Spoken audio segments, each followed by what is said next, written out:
조직신학 강의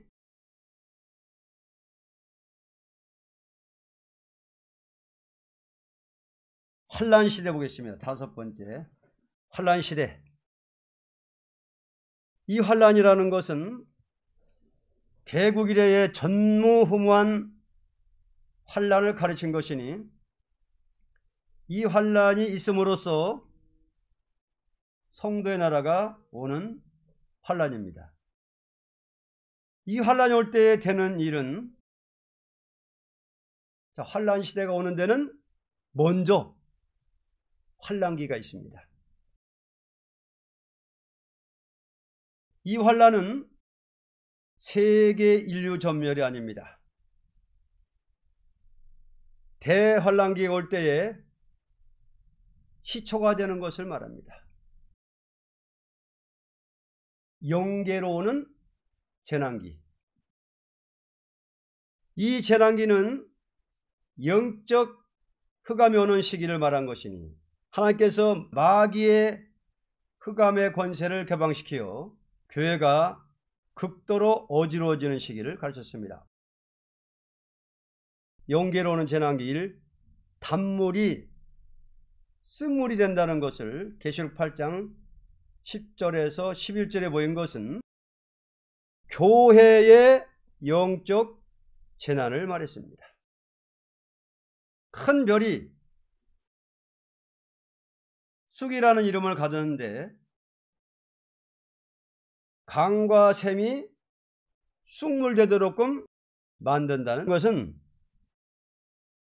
큰 별과 같이 교회의 중대한 책임을 맡은 자가 탈선된 교훈을 가지고 교회의 교권을 쥐고 교회를 망쳐서 영들을 죽이는 것을 가르친 것이니 언제나 말기의 재앙이 올 때는 먼저 지도자 부패가 왔다는 것은 육적 이스라엘 말기에도 있었습니다. 에레미야의 경고를 반대하는 사악한 선지들이 쑥을 먹이며 독한 물을 마셔온다고 에레미야 23장 15절에 말했습니다. 예루살렘 성전이 황폐될 앞을 놓고 눈물의 선지의 경고를 무시하는 쑥물을 먹고 예루살렘이 망함같이 기독교 종말에도 참된 선지 예언을 무시하고 타협적인 신앙 노선을 걷는 거짓 선지의 교권의 쑥물을 먹음으로 교회가 망할 것을 가르친 것입니다. 선지의 경고는 아무리 택한 이스라엘이라도 이방과 타협하면은 반드시 망한다는 것이 심판의 경고의 대지가 되는 것입니다. 2번 봅니다. 빛이 어두워지는 일. 해와 달과 별이 침을 받아 빛을 내지 못한다는 것이 계시록 8장 12절에 보인 것은 기독교 복음의 빛과 참된 종들의 역사가 타도를 당하고 흑암으로 들어가고 마는 시기가 올 것을 보인 것이며 계시록 9장 2절에 무저갱에서 올라온 연기가 해와 공기를 어둡게 한다는 것도 영적 재앙을 가르친 것입니다. 이때는 마귀가 득세하고 나오는 때인데 택한 자라도 미혹할 수만 있으면 미혹할 수 있는 정도의 혼란이 오는 것을 가르쳤습니다. 우리의 위기는 대환란이 아니요 영계의 혼란입니다. 영계의 혼란이 올 때에 말씀의 다림줄을 치고 싸워 이긴 자라면 대환란은 하등의 관계가 없습니다.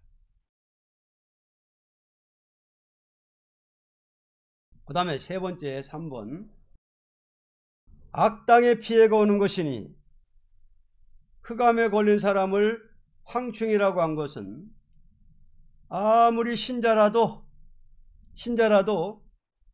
흑암이 들어갈 때 돌변되어 황충같이 해치는 일을 한다는 것입니다. 그 다음 4번은 흑암에 떨어지는 자는 환난기가 온데도 불구하고 말씀의 증거가 잘못된 자이니 시대적인 교훈을 바로 증거를 하지 못한다면 자체가 흑암에 빠진다는 것입니다. 또는 사명을 맡아 가지고도 열심으로 일하지 않고 태만하고 게으른 자는 흑암에 떨어진다는 것입니다.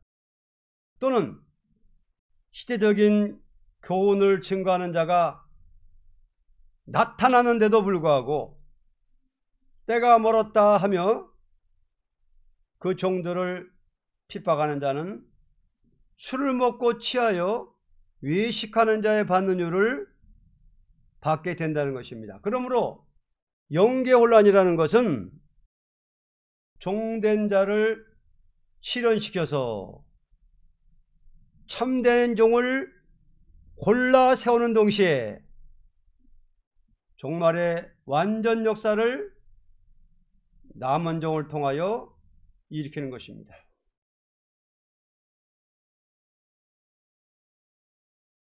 자, 그러면은 어떤 종이 되어야만이 흑암에 안 빠지느냐?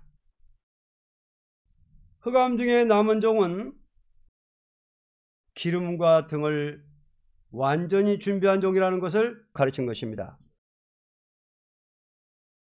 준비라는 것은 현실 유지가 아니고 아무리 어려운 난관이 부딪혀도 그 난관을 돌파하고 나갈 수 있는 준비를 가져야 된다는 것입니다. 이와 같은 종이 되할 때 여호와 하나님만 바라보는 용기가 있어야 된다는 것을 미가 7장 7절로 12절에 말씀했습니다.